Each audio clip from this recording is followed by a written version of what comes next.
Come and have a conversation with them. Time check, 6 o'clock. It's time to bring you the evening news right here on your nation station, DBS Radio.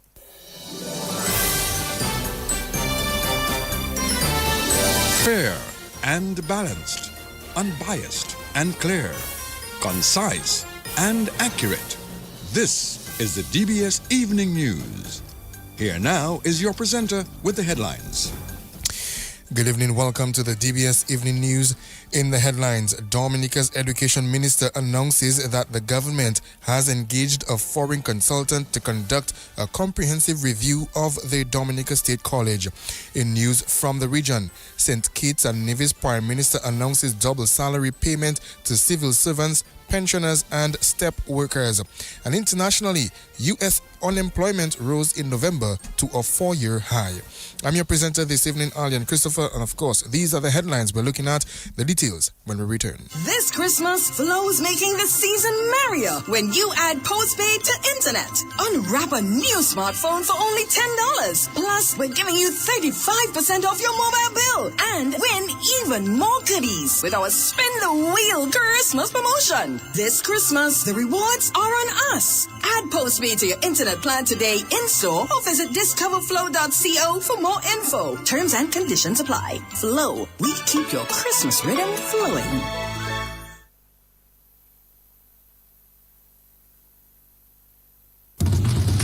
DBS News.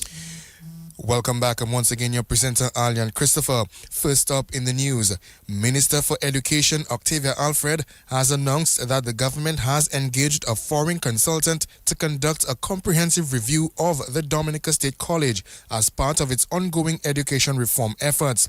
Speaking on the matter, the Education Minister noted that the foreign consultant will carry out a complete evaluation of the college, with recommendations expected to guide future improvements and ensure the institution remains aligned with the country's development goals. So far, we've come thus far to look at one, after 22 years, I think, of the Dominica State College.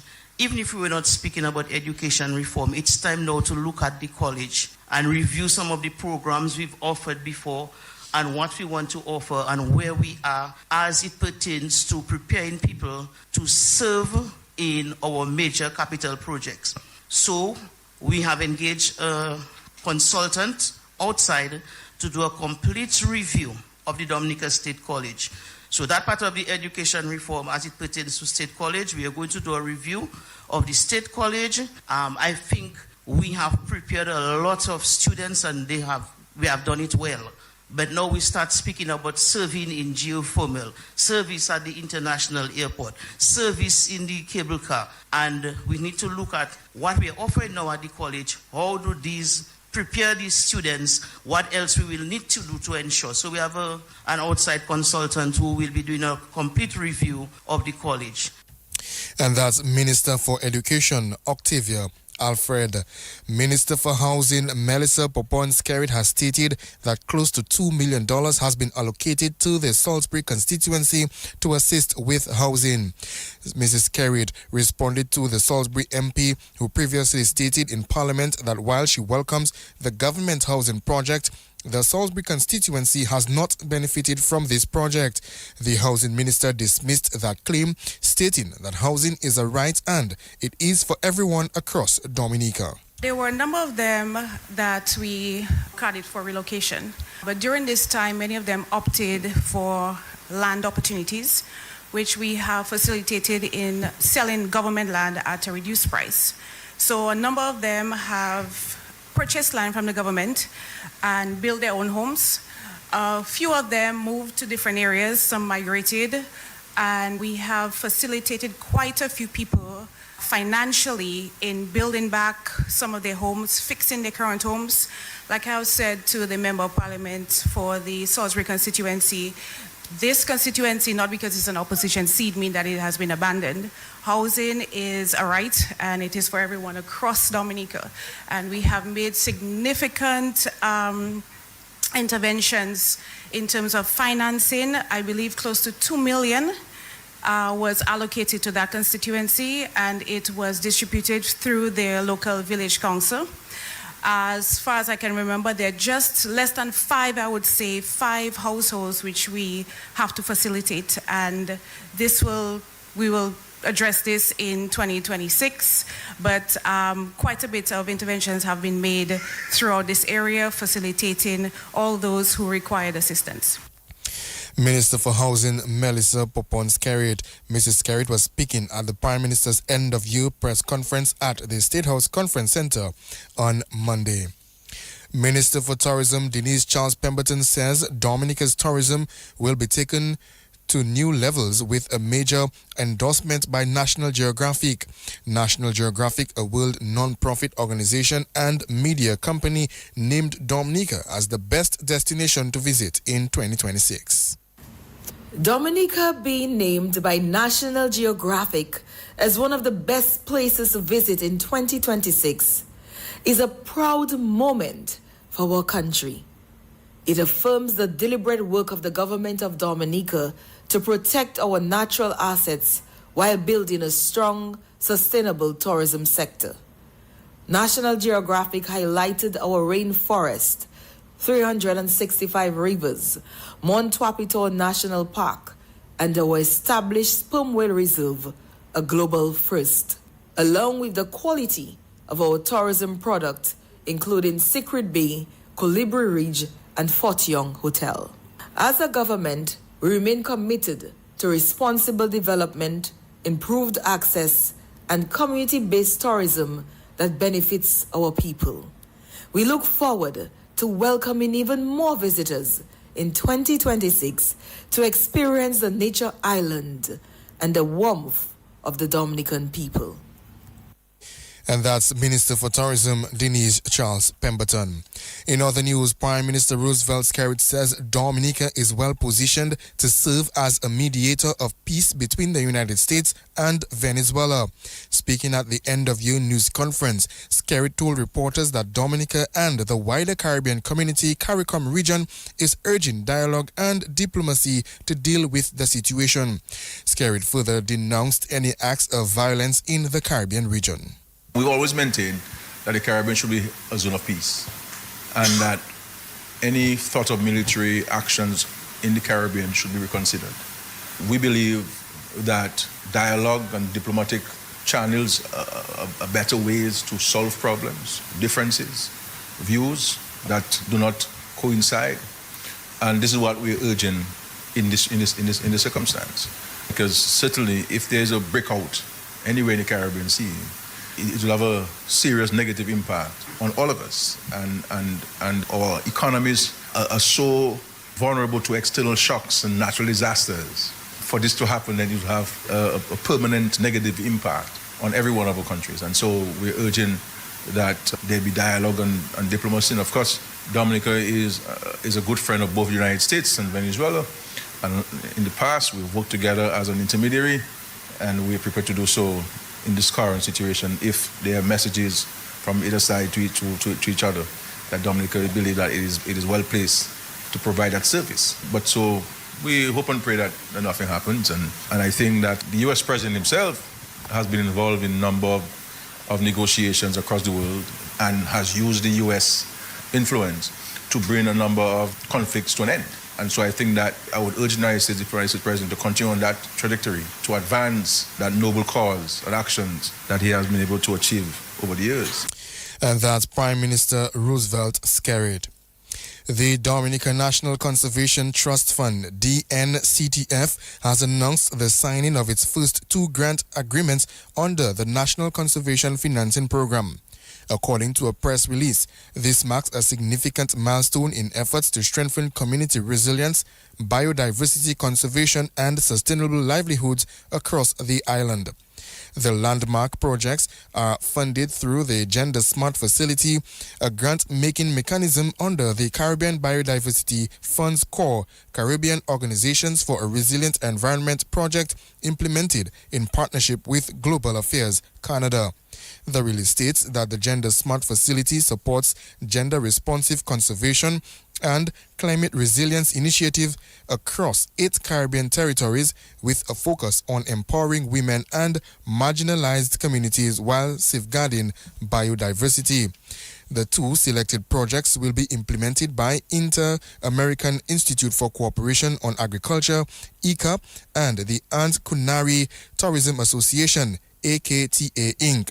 According to the DNCTF, the signing of these agreements underscores its commitment to long-term environmental financing and its mandate to support evidence-based, community-centered conservation initiatives that advance environmental sustainability alongside gender equality. The projects are expected to contribute meaningfully to national conservation goals while promoting inclusive and sustainable development at the community level. Prime Minister Roosevelt Skerrit has defended the increase in Dominica's minimum wage, stating that the government introduced these new rates to cushion the effects of the rising costs of living in Dominica. He addressed concerns raised by the private sector during his end-of-year press conference on Monday. Skerrit says, however, the Ministry of Labour will review the transition challenges raised by employers and assess whether practical administrative support or a phased arrangement is necessary to assist in the implementation of the new fees. While the implementation date has necessitated adjustments for some employers, the government had to weigh this against the urgent need to address wage stagnation and the rising cost of living affecting thousands of workers across multiple sectors. It is also worth noting that many private sector employees have not seen real wage growth in over a decade, even as the economy has recovered and as certain sectors have posted strong performance. Nonetheless, the Ministry of Labour will review the transition challenges raised by employers and assess whether practical administrative support or reasonable phased arrangements may be appropriate in specific areas. That's Prime Minister Roosevelt Skerrit.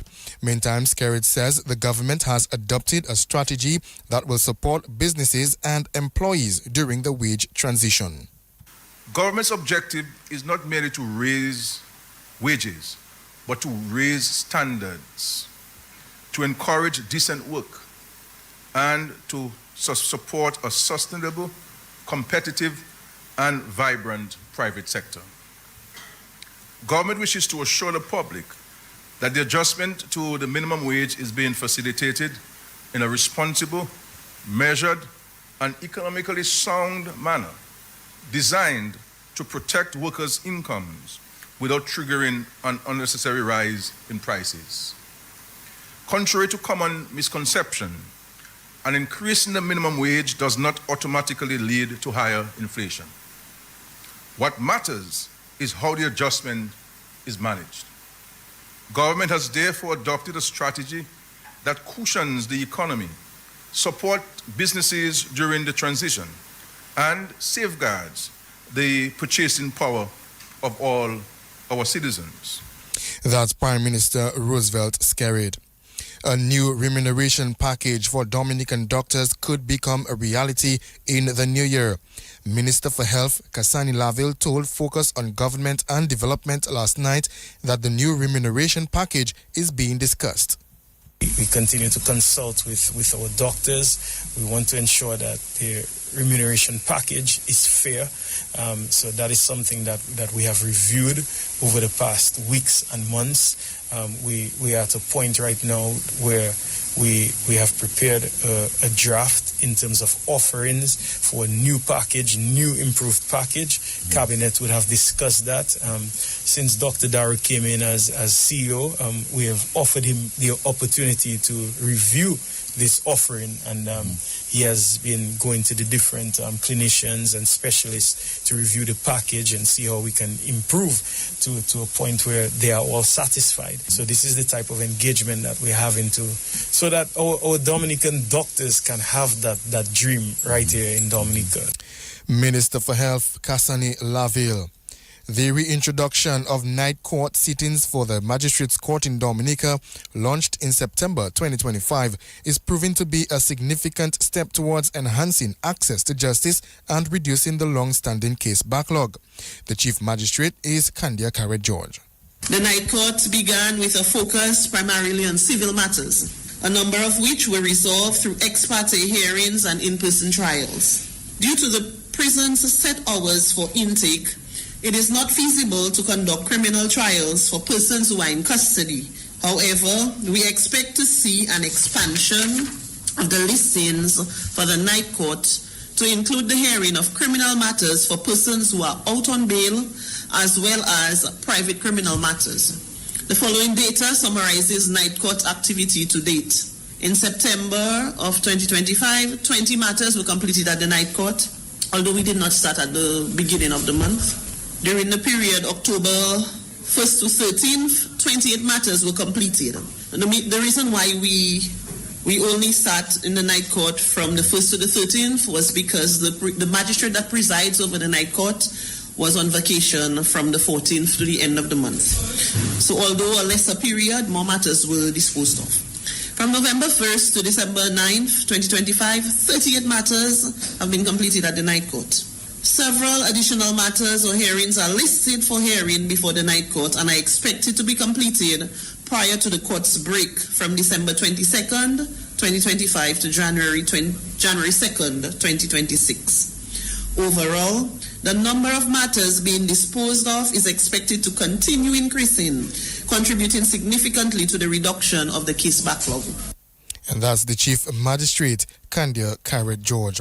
That's the national focus. Stay tuned. News from the region and the international scene comes up next. This Christmas, Flo's making the season merrier when you add postpaid to internet. Unwrap a new smartphone for only $10. Plus, we're giving you 35% off your mobile bill and win even more goodies with our Spin the Wheel Christmas promotion. This Christmas, the rewards are on us. Add postpaid to your internet plan today in-store or visit discoverflow.co for more info. Terms and conditions apply. Flow, we keep your Christmas rhythm flowing. DBS News. Welcome back in news from the region. St. Kitts and Nevis Prime Minister and Minister of Finance Dr. Terence Drew has announced the payment of an additional month's salary, commonly referred to as a double salary for civil servants and other qualifying groups. He made the announcement as he concluded his 2026 budget address in the National Assembly this afternoon. The announcement, delivered in his closing moments of the presentation, was framed as a deliberate and prudent measure rooted in the government's people-centered approach and recognition of the dedication of public sector workers. Emphasizing the contribution of those who keep the country functioning, Prime Minister Drew stated, plainly, the hard work must be recognized, while noting that the decision was taken with care and responsibility. Over on the international scene, U.S. unemployment ticked up last month in the latest sign of job market weakness, but the mixed official report still leaves room for debate among central bankers. The unemployment rate rose to a four-year high of 4.6% in November, up from 4.4% in September, according to Labor Department figures today. But while the report showed there was growing weakness in the labor market, economists cautioned it would be unlikely to resolve internal disagreements at the Federal Reserve as policymakers consider the path forward for interest rates. Meanwhile, the U.S. Central Bank is weighing how to balance competing priorities, a weakening job market on one hand and rising prices on the other. That's the news. Stay tuned. Sports Report is up next. Covering the nation and beyond. DBS Sports Report. Wow, a new laptop. Yep. How much you pay? Only $10. This Christmas, sign up for any home bundle or the Turbo 400 internet plan or higher and get a laptop or tablet for only $10. And there's more. You can win even more festive prizes with our Christmas Spin the Wheel. That's faster, more reliable internet with same upload and download speeds and fantastic rewards. Sign up in-store today or visit online at discoverflow.co for more info. We keep your Christmas rhythm flowing. Welcome to the DBS Evening Sports Report. Sports coordinator Trevor Shillingford says the investment made in the Dominica under-15 cricket team by the government was worthwhile. His comments came as the Dominica team were crowned the 2025 Windward Islands Winlot under-15 cricket champions. The Dominica team went undefeated in the tournament. The ministry was responsible for all aspects of the team's preparation. It was a very costly exercise, and we are convinced and we are satisfied that it was money well spent. The under-15 team won the tournament in 2023, came second in 2024, losing in the championship match by 1 run, and again winning the championship in 2025. This track record of success is testament of the effectiveness of the junior cricket program of the sports division. While we congratulate the coaching staff, recognition must be given to the junior cricket program at the sports division, which is responsible for identifying these players from the primary schools through to national representation. I also wish at this time to congratulate the 7 players from the Dominica team who was selected on the Windward Islands team to participate in the West Indies under-15 tournament in 2026. 7 players from Dominica selected out of 14 players. This is truly a remarkable achievement, which means that more than half of the team, 50% of the team, are from Dominica. It is a moment of celebration and one to be proud of. Sports coordinator in the Ministry of Sports, Trevor Shillingford. Former West Indies captain Jason Holder has secured a big deal in Tuesday's Indian Premier League auction. Holder is heading to the Gujarat Titans for $800,000. This will be Holder's first appearance in the IPL since 2023. The 34-year-old all-rounder has played for 6 franchises over his career in the IPL, taking 53 wickets and scoring 259 runs. West Indies spinner Akil Hussain is the other West Indian snatched up in the draft and will be playing for the Chennai Super Kings. Sunil Narain, Nicholas Puran, Shimron Hetmyer, Romario Shepherd and Shofin Rutherford are the only other West Indians that will feature in the 2026 IPL. Meanwhile, the Australian Cameron Green secured the 3rd highest bid in IPL history as he was bought by the Kolkata Knight Riders for $2.8 million. The 2026 Indian Premier League is set for March. West Indies batting coach Floyd Reefer says the West Indies batters have to put themselves in positions to control the game for long periods of time if the West Indies are to be successful in the 3rd test against New Zealand. The 3rd test gets underway on Wednesday evening Caribbean time. Reefer says the batters need to make the most of the situation, especially when they get in. We put ourselves in very good positions, being in control of the game, but you can see that we didn't control the game for long enough periods of times, especially in the batting department where we put ourselves in good positions and they never really continue. So going into this game, this is something that we spoke about, and it's something that we want to improve on in terms of when we're in control of the situation, to stay in control for longer periods of time.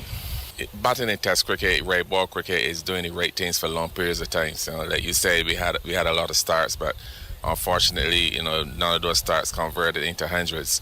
It's just for us now to, like I said before, understand when we're in control in the situation. When we do get those starts, to respect the starts and, try to, capitalize on them.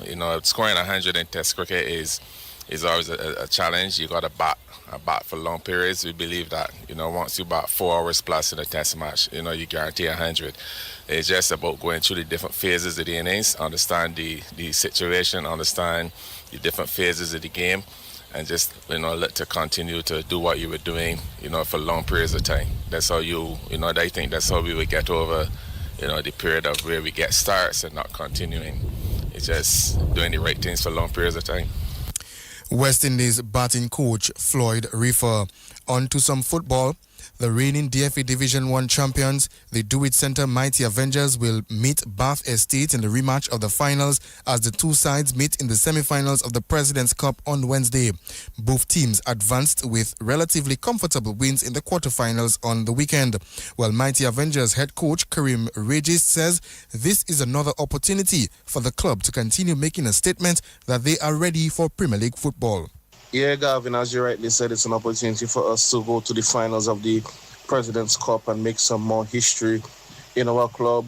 Yeah, we did win the finals to take the first division, but that's in the past now, and we're getting ready for the Premier season, and Bathurst are going to be in the Premier this season, and this is an opportunity for us to really make a bold statement and, take down what would be our first Premier club, I should say, in Bath Estate, seeing as they will be up with us this year. And the guys are ready, just a few hiccups here and there in preparation due to the festive season, but my boys are ready and we're going to really put on a show and, may the best team win. Hopefully we can do that clean sweep and keep ourselves undefeated against Bath Estate and meet either Foncoley or South City in the final. But it's going to be a good game for sure, and my guys are ready, and I'm sure that their guys are ready. Their guys will be looking to exact some revenge for that final. But we're going to give it all that we have as we push towards the Premier season, and hopefully we can win and have a Merry Christmas. That's Mighty Avengers head coach Karim Regis. We will hear from the Bath Estate camp in tomorrow's sports package. Wednesday's match will kick off from 7 p.m. at the DFA Technical Centre. England captain Ben Stokes says England will need to be at their best as they look to avoid going 3 down in the Ashes series with Australia. England are trailing 2-0 in the series and must avoid a defeat in the third test to keep the series alive. The third Ashes test gets underway tonight, 7:30 Caribbean time. We've backed a group over a long period of time to not only enjoy what this game offers to you when it's all going good, but these are the times where the players that you have backed, you trust to go out there and deliver in moments like these. And those are the guys that hopefully this week can stand up for the team and also for the country as well. So no, I would never put it like that. You owe me, you owe us. It's go out and do what needs to be done, and back yourself to do it. Yeah, I'm looking forward to see what this week brings. At the end of the day, we've still got to remember what the actual goal of this week is, and making sure that is at the forefront of everyone's mind. The main thing out of this week is making sure that everyone's focused on getting the win. Well, that's England's captain, Ben Stokes. Meantime, Australian opener Usman Khawaja has been left out of the third Ashes test, raising the prospect of him having played his final match for Australia. Khawaja turns 39 this week and has averaged 31.84 since the 2023 Ashes with 1 century in 45 innings. Captain Pat Cummins and Nathan Lyon returned to the side at the expense of Michael Nesser and Brendan Doggett. Cummins says he's happy to be back. It's good to be back. Feels like I'm back when you ever ask that question, Daya. Yes, 2 changes, myself and Lino in for Doggett and Nesser. It's been fantastic to watch. I think it's lived up to kind of the hype. It's been captivating every session. I've loved it, kind of itching to get out there. I think the boys have been fantastic. Steve's led brilliantly.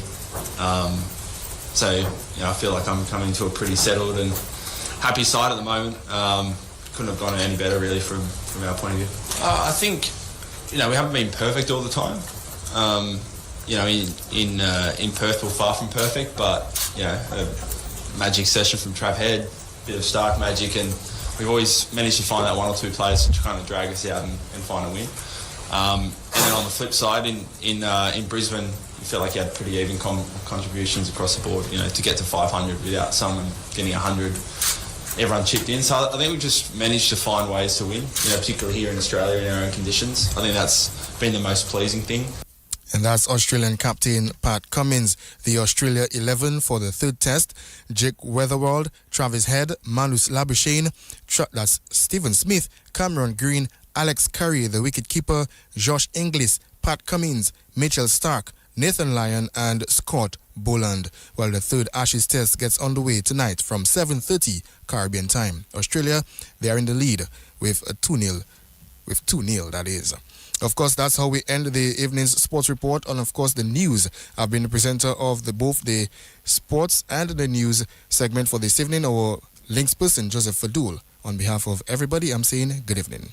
Wow, a new laptop. Yep. How much you pay? Only $10. This Christmas, sign up for any home bundle or the Tobo 400 internet plan or higher and get a laptop or tablet for only $10. And there's more. You can win even more festive prizes with our Christmas Spin the Wheel. That's faster, more reliable internet with same upload and download speeds and fantastic rewards. Sign up in-store today or visit online at discoverflow.co for more info. We keep your Christmas rhythm flowing. DBS Radio gives you top quality service over any other for live streaming of funerals. Call us today at 448-3282. Good evening and welcome to the evening edition of the DBS Radio Community Bulletin Board. It is the 16th day of December 2025. We begin with this evening's edition of the DBS Radio Deaf announcements on the DBS Radio Community Bulletin Board.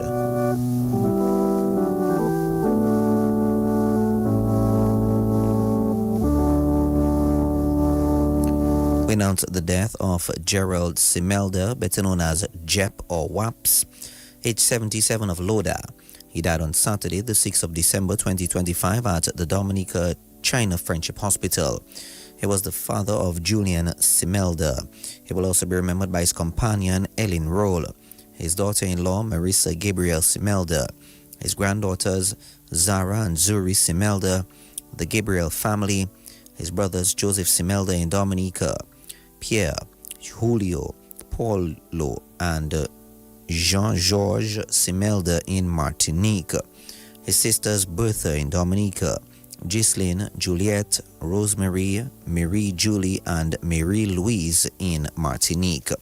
Relatives including Clem Stedman and family, Edwin, better known as Bolo, Kenrick, Curtis, David, Sandra, Chris, Joyce, Joan, and Jody.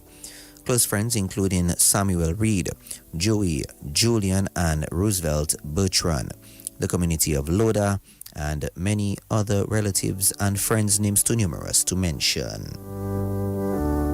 The body of the late Gerald Simelda, better known as Jep or Waps of Loda, will be transported from Lyndhurst Funeral Home for viewing from 2:30 p.m. on Wednesday, the 17th of December 2025 at the Layu Catholic Church. The funeral mass will take place at 3 p.m. and will be followed by interment at the Loda Cemetery. Well, that should be at the Loda Catholic Church, apologies.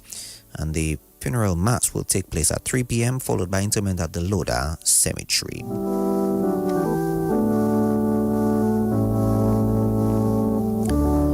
We announce the death of Dion Green, better known as Ondi. He died on Saturday, the 6th of December at the Dominica China Friendship Hospital. He will be remembered by his siblings, Dafrica and Amandus Thomas, Lana, Esiel, David, Dale, Mavis, Evelyn, Myron, Gertrude, Anne, Anthony, Marie-Therese, Yolan, Lane, Kenneth, Kathleen, Heather, Timothy, Kervel, Vivian, and Stephanie Green. Numerous nieces and nephews to include Isaac Green and Jiquan Liquent. Numerous cousins including Tanya, Dorna, Tatiana, Stephanie, and Orzan. Several aunts and uncles to include Marina, Seraphine, William, Julia, and Paul. Friends to include Kirby, Thomas, Cass, Andrew, Joel, Naoko, Nancy, Sam of Jungle Bay, Anwin, Nurse Commodore, Sunset Bay, Mark Haley, and Kwa, DAPD's communities of Canefield and Portsmouth as well. The funeral service of the late Dion Green, better known as Ondi, will take place on Saturday the 25th, or that should be Saturday the 20th of December from 10 a.m. at the Canefield Catholic Church and will be followed by interment at a family plot at Rockaway Beach.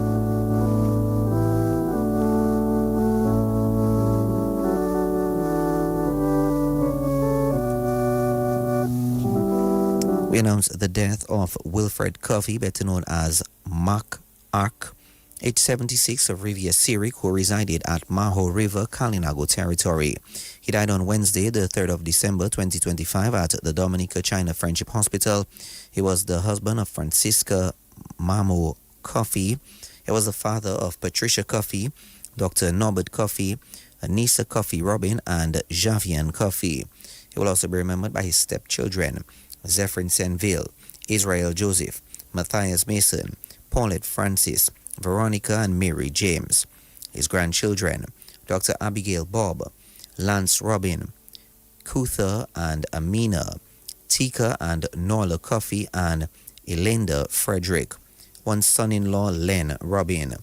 Brothers, Musong, Moses, and Felician Prosper.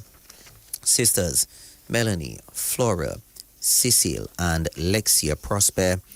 Emmeline, Denise, Dora Rodney, Phyllis Dagu, and Doreen George. Brothers-in-law, Paul and Eric Elise, Glennis Dennis, Terence Dagu, Francis